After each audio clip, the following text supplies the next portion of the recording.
오늘 나눌 말씀의 제목은 제6계명은 무엇이며 명하는 것과 금하는 것은 무엇입니까? 라는 제목으로 함께 말씀을 나누도록 하겠습니다. 성경 말씀을 봉독하겠습니다. 출애굽기 20장 13절입니다. 출애굽기 20장 13절.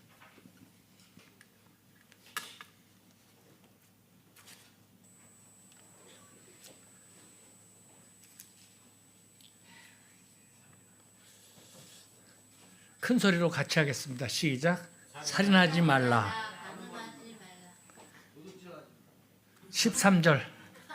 너무 짧으니까 그냥 계속 읽고 싶은 그런 마음이 있으신가 봐요.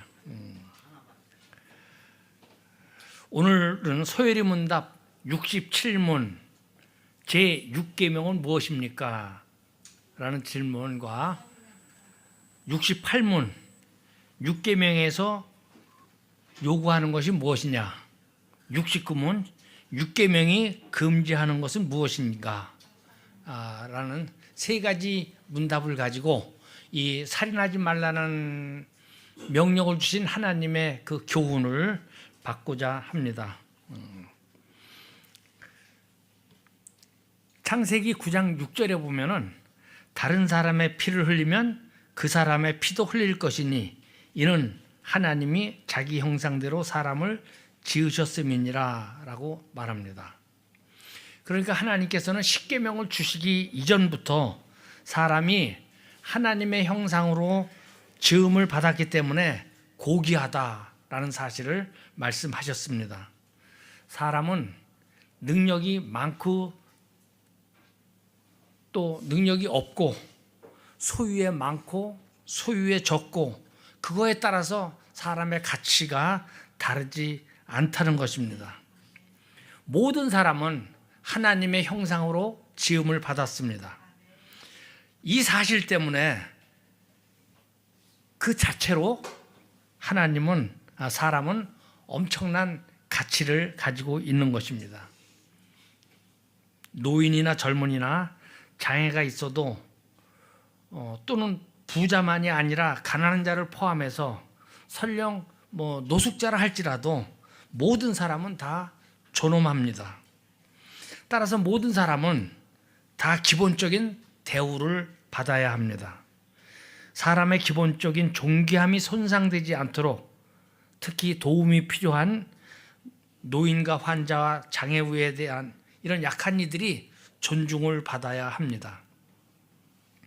무엇보다도 생명 자체는 매우 소중하게 다뤄줘야 합니다. 성경은 사람이 만일 천하를 얻고도 제 목숨을 잃으면 아무것도 유익하지 않다고 마태복음 16장 26절에서 말씀하고 있습니다. 온 세상보다 귀한 것이 사람의 목숨입니다. 그래서 제6계명은 살인하지 말라 이렇게 말씀합니다.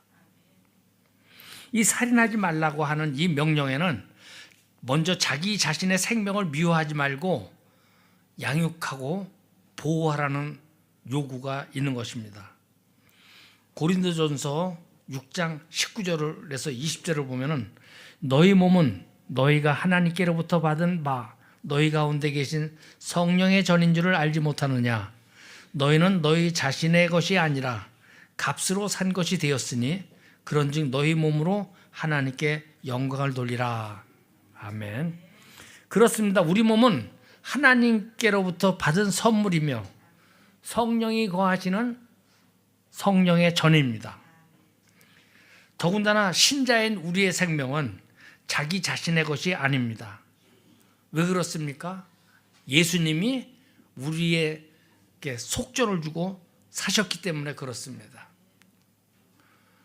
어떤 분들은 값없이 샀다고 하니까 그냥 싸구려다 이렇게 생각하는 분도 있는데 이 값없이 우리를 샀다는 뜻에는 값을 매길 수가 없는 뜻입니다. 값을 매길 수 없을 정도로 크고 아주 위대하고 대단한 것을 의미하는 것이죠.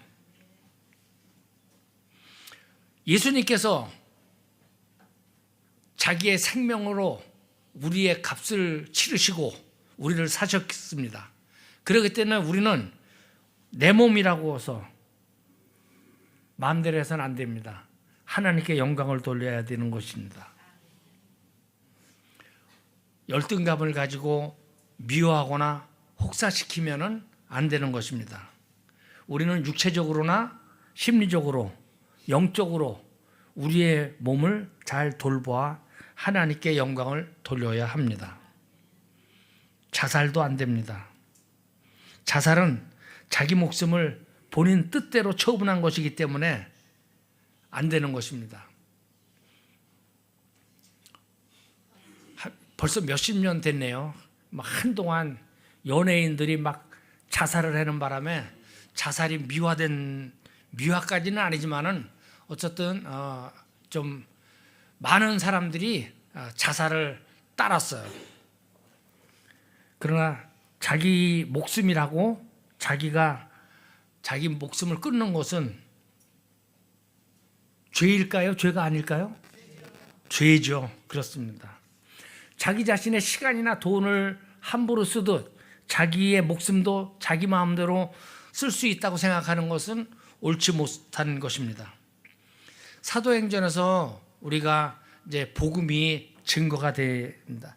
막 전파돼 나가고 있는데 사도행전 16장 28절에 보면은 바울이 옥에 갇혔을 때 막 옥에서 찬송을 부르니까 지진이 났습니다. 그래서 옥문이 그냥 덜컥 열려버렸어요. 간수는 착각을 했습니다. 야, 문이 열렸으니까 죄수들이 다 도망갔겠다 생각을 했습니다. 그래서 칼을 빼서 자결을 하려고 했습니다. 자기가 맡고 있는 자기 책임하에 있는 죄수가 도망가면은 자기 상관에게 자기가 그 책임을 져야 합니다. 당시의 로마법은 자기 목숨으로 바꿔야 되는 것입니다.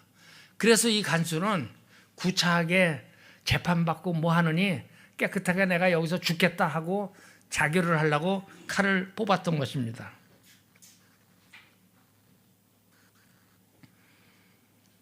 그것을 본 사도 바울은 큰 소리로 내 몸을 상하지 말라, 우리가 다 여기 있노라 하며 자살을 못하게 막았습니다. 그것을 본 사도 바울은 큰 소리로 내 몸을 상하지 말라, 우리가 다 여기 있다 라고 했을 때 그 소리를 들은 간수들은 깜짝 놀랐습니다. 사람들은 세상에서 자기의 신분이나 재산 또는 명예, 자기가 지금까지 살아온 이미지 이런 것들이 훼손되고 나면은 그 체면 때문에 인생이 끝났다 생각하고 자기 목숨을 끊어버리는 일이 종종 있습니다. 오죽하면 그럴까 심정은 이해가 갑니다. 그러나 돈이나 시간도 남용하면은, 오용하면은 안 되는 것인데 목숨은 얼마나 더 하겠습니까? 자살은 하나님이 주신 목숨을 함부로 다루는 명백한 죄입니다. 끝까지 책임지고 회개하는 것이 바른 삶의 자세입니다. 나아가서 우리가 나 자신을 돌보지 않는 것도 죄입니다. 우리는 우리 자신을 미워할 권리가 없습니다. 왜 그렇습니까? 나 자신의 소유가 내 것이 아니라 하나님의 것이기 때문에 그렇습니다. 우리는 하나님이 내게 주신 그 목숨을 잘 관리해서 다시 하나님께 드려야 합니다. 로마서 14장 8절에서 9절을 한번 읽어주시기 바랍니다. 로마서 14장 8절에서 9절입니다. 우리가 살아도 주를 위하여 살고 죽어도 주를 위하여 죽나니 그러므로 사나 죽으나 우리가 죽을 것이로다. 이를 위하여 그리스도께서 죽었다가 다시 살아나셨으니 곧 죽은 자와 산 자의 주가 되려 하십니다. 아멘.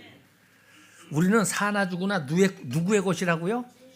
주님의 것입니다. 그렇습니다.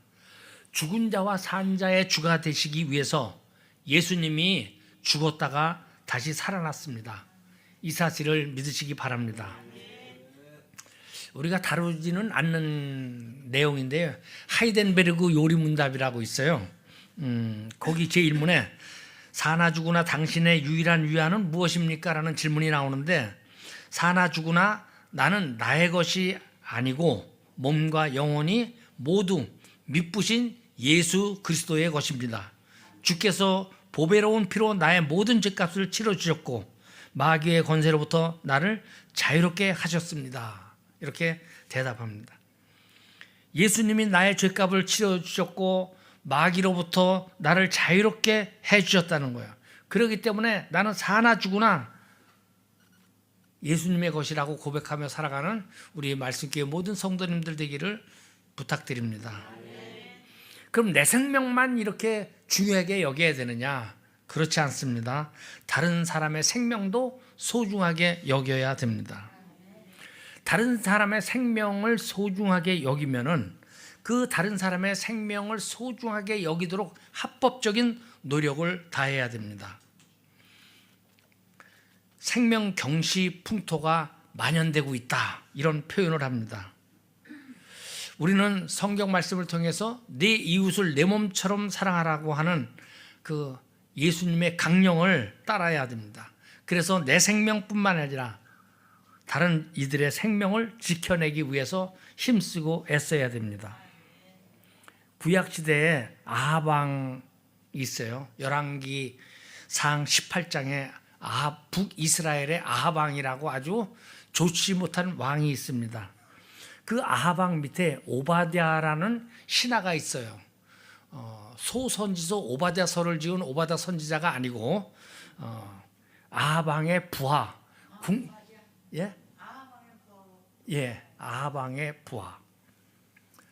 아합왕의 부하 오바댜라는 궁정을 담당하는 대신이 있는데, 이분은 여호와를 경외하는 사람이었습니다. 그 왕의 그 부인이 왕후 이세벨이 하나님의 말씀을 전하는 선지자들을 다 잡아 죽이라고 명령을 내렸습니다. 그런데 이 오바댜 대신이 가만히 생각해 보니까 자기가 뭐 최대한도로 100명 정도는 어떻게 해볼 수 있겠다고 생각한 것 같아요.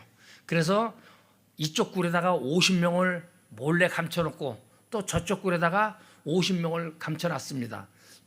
나라가 가물어가지고 양식을 구하는 것도 힘들고 물을 공급하는 것도 굉장히 힘들었어요.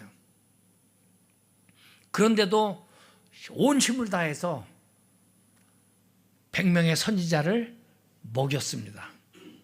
그런데 단순히 먹이는 거가 중요한 것이 아니라 이 왕후의 명령을 어기고 왕후가 다 죽이라고 한 하나님의 선지자들을 살려준 그 죄목이 들키게 되면은, 발각되게 되면은 자기 몸이, 자기 생명이 끝장나는 거예요. 그런데도 왕후의 명령을 어기고 자기 목숨이 끊어질지도 모르는 그러한 일을 했어요. 그러니까 굉장히 위태롭고 위험한 상태에서도 남의 생명을 구하는데 나섰던 것입니다. 이처럼 율계명은 모든 정당한 노력을 기울여 자기 자신의 생명과 다른 사람의 생명을 보존하라고 우리에게 요구하고 있습니다. 그렇다면 율계명이 금하는 것은 무엇일까요? 소요리문답 제69문은 우리 자신이나 이웃의 생명을 불이하게 빼앗거나 거기에 이르게 하는 것은 무엇이든지 금한다고 말합니다. 생명을 불이하게 빼앗는 것, 어떤 것이 있을까요? 우리 믿는 사람들의 살인에 대한 생각은 일반인보다 더 엄격하고 포괄적이어야 합니다. 웨스트민스터 대요리문답은 교역자들을 위한 문답이라고 제가 말씀을 드렸는데요. 예수님은 살인에 대해서 말씀하시면서 옛사람에게 말한 바 살인하지 말라, 누구든지 살인하면 심판을 받게 되리라 하였다는 것을 너희가 들었으나 나는 너희에게 이르노니 형제에게 노하는 자마다 심판을 받게 되고 형제를 나가라고 하는 자는 공회에 잡혀가게 되고 미련한 놈이라 하는 자는 지옥불에 들어가게 되리라 하는 이 말씀을 웨스트민스터 대의리 문답에서 살인하지 말라는 데다가 대입을 시켰어요. 그러니까 물리적인 살인만이 아니라 예수님의 가르친 대로 형제에게 화를 내는 것, 라가라고 하는 것. 라가라는 단어는 아람어인데요. 멍청한 놈, 미련한 놈 그런 뜻이에요. 그런데 자기 형제 보고 멍청한 놈, 이 미련한 놈 이렇게 하는 것도 살인이다라는 거예요.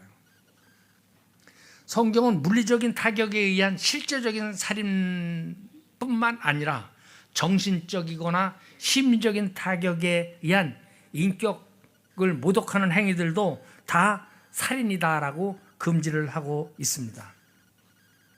인격 모독하지 말라는 거예요. 두 번째는 분을 다스리지 못하는 것도 금해야 되죠.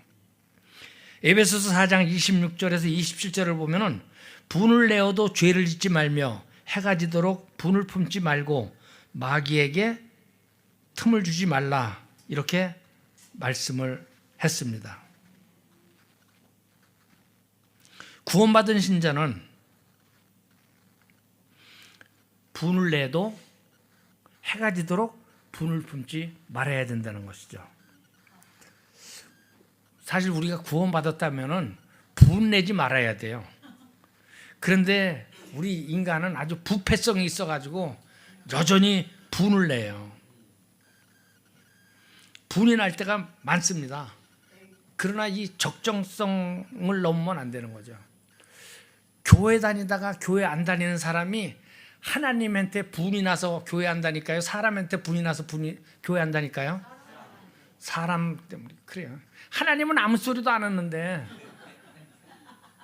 사람들끼리 해가지고 분이 나고 교회를 떠나고 그러는 거예요.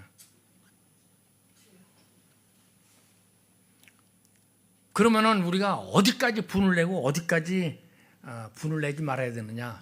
예수님도 우리 인간의 부패성을 아시기 때문에 분을 내지 말라고 아주 단정적으로 명령하지 않고 해가 지도록 분을 품지 말라고 이렇게 말씀했어요. 무슨 뜻이에요? 해가 지기 전에 분이 난 문제를 해결하라는 거예요. 마음을 풀려는 것입니다.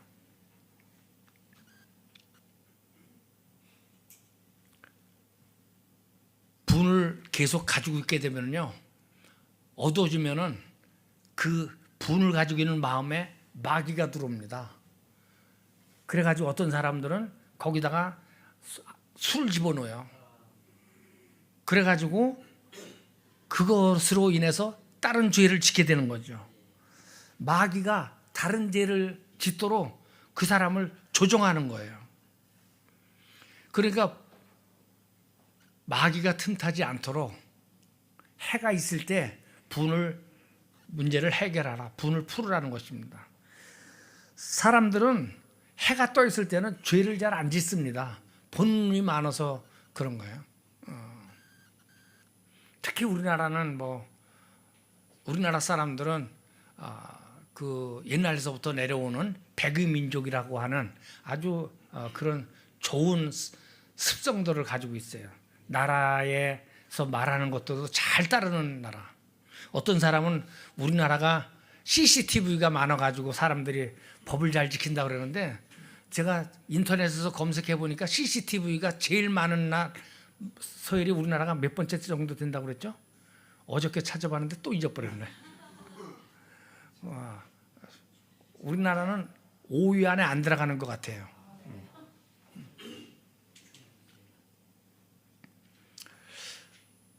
어쨌든 분을 안 낼 수는 없어요. 그러나 우리가 신앙이 성숙했다고 하면은 분을 잘 다스릴 수 있어야 됩니다. 죄를 짓기 전에 분을 풀어버릴 수 있어야 됩니다.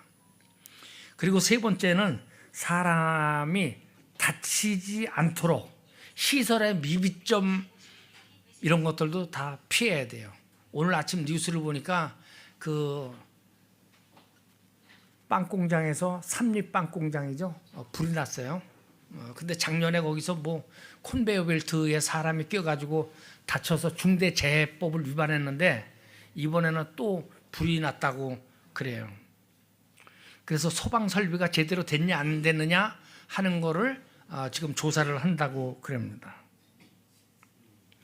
신명기 22장 8절에 보면은 네가 새 집을 지을 때 지붕에 난간을 만들어 사람이 떨어지지 않게 하라. 그 피가 네 집에 들어갈까 하노라 라고 말합니다. 구약 시대에도 집을 지을 때 높은 데서 일하다가 사람이 떨어져서 다치지 않도록 밑에 안전망을 설치하라는 거예요. 그래서 제가 설교를 준비하면서 또 이것도 인터넷에서 찾아봤어요.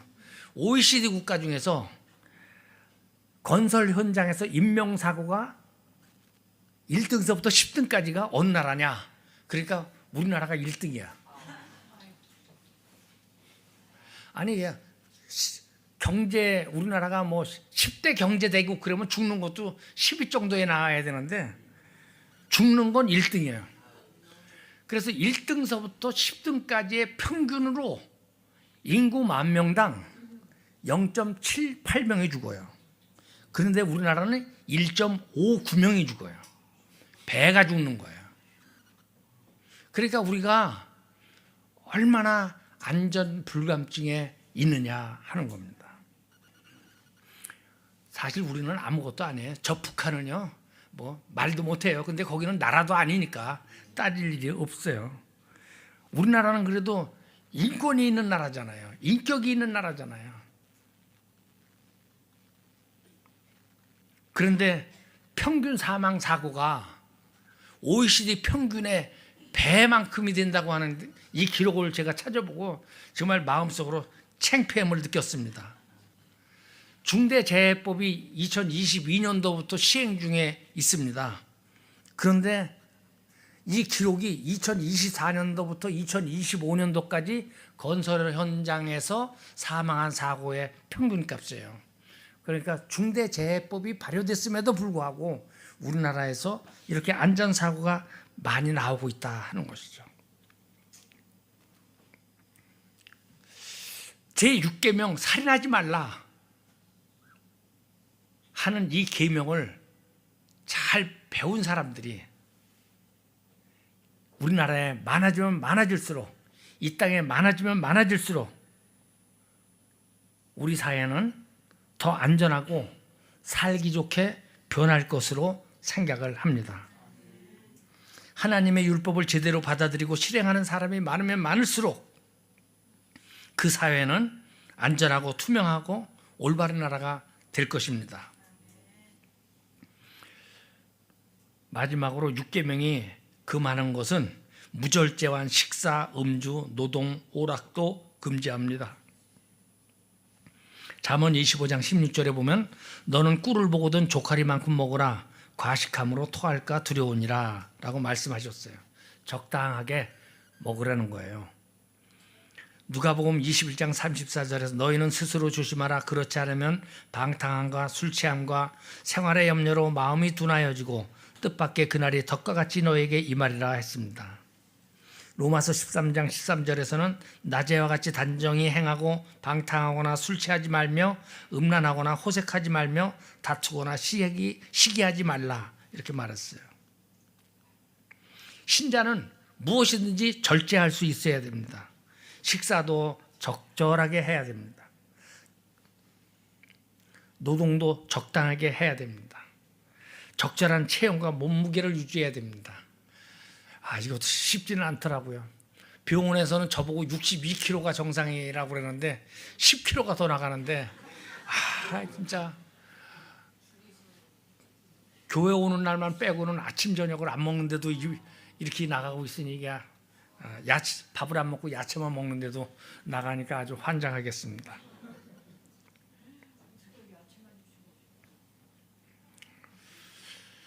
또 이렇게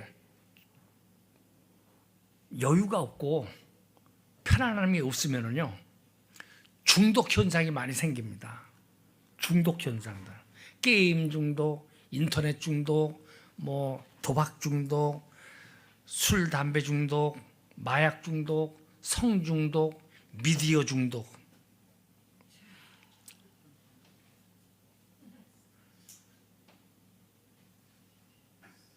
전에 평신도 생활할 때 보니까요,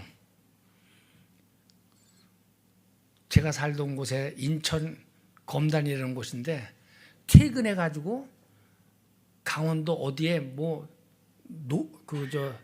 노름에는 무슨 뭐가 있대요. 빠진고 카지노. 퇴근해 가지고 그러다가 출근해 카지노로. 그랬다가 새벽같이 와 가지고 와서 또 출근해요. 그러니 그 일이 제대로 되겠어요? 결국 저도 그쪽 강원도 가다가 거기가 하도 유명하다고 그래서 한번 구경이라도 하고 가자고 그래가지고 음산했지만 가서 이제 들어가 봤는데, 뭐 들어갔다가 나와가지고 그 주변을 보니까요, 잡혀먹은 차들, 외제차들이 길에 그냥 늘비에게 깔려 있어요. 이런데 중독되면은 본인뿐만이 아니라 가족들도 괴로워요. 주변 사람들까지 다 힘듭니다. 앞으로 우리는 이런 문화에 중독되지 말아야 돼요. 며칠 전에 방송에 나오는데 앞으로 AI가 활성화되면은 웬만한 보통 사람들도 딥페이크 그 가짜 화면을 만들어낼 수 있대요. 야, 재민이, 누가 탈선하는 거 하나 만들어줘. 그러면은 그냥 만들어준대요. 그래서 영상으로 다 딱 만들어준대요. 똑같이. 과학수사본부에서 나온 사람 얘기가 자기들도 식별이 곤란할 정도로다가 정교하게 만든대요. 현재 기술이. 그렇기 때문에 2, 3년 후가 되면은 그런 가짜 SNS 영상들이 많이 돌을 것이다. 아마 돌아다니는 영상 중에 87% 이상이 가짜일 것이다 라고 얘기하더라고요. 우리는 그런 시대를 살아가야 됩니다. 그래서 우리는 이런 사회적인 어떤 문화가 바뀌는 거지만은 이런 중독되고 하는 거에서 피해 나올 수 있어야 돼요. 여기서 피해 나오기 위해서는 우리는 하나님의 말씀과 하나님을 향한 기도가 필요합니다. 하나님이 주시는 지혜와 명철을 통해서만 이 중독에 빠지지 않고 건전한 삶을 살아갈 수가 있습니다. 사랑하는 우리 말씀교회 성도 여러분, 우리는 제6계명을 주신 하나님의 뜻을 분명히 알아야 됩니다. 그리고 나의 생명도 귀하게 여기고 다른 사람의 생명도 귀하게 여겨야 됩니다. 무엇보다도 끓어오르는 감정, 분노, 욕구를 절제할 수 있어야 됩니다. 그래서 나의 생명도 귀하게 여기고 다른 사람의 생명도 귀하게 여겨서 하나님의 말씀대로 살아가는 그런 우리 말씀교회 모든 성도님 되도록 되기를 축복합니다.